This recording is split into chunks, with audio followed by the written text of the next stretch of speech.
Dyma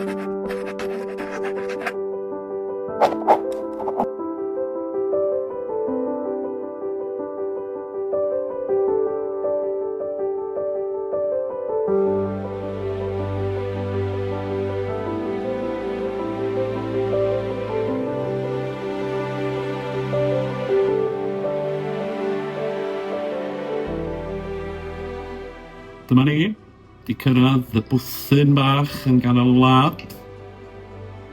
Sydd ddim yn rhy bell o Wrecsam. Mi fyddai'n gweithio ar Capitol wrth yma, dydd Iau.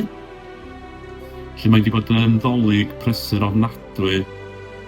Siwr bod fi wedi gwneud, dwi'n eisiau meddwl am y peth. Dwi wedi gwneud llwyth o ddisgos dros y dolig, rhwng y dolig a'r flwyddyn newydd.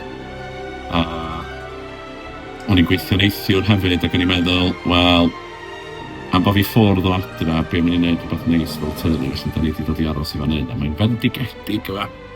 Mae'n jyst yn hyfryd, mae'n dawel, mae'n ganol nunlla. Mae'n fanteision ac anfanteision ni weithio i chi'ch hun, a mae hwn yn bendant yn un ohonyn nhw. I chi da. Helo Elis! Helo! Be ti'n feddwl am yma? Bob dim. Neis?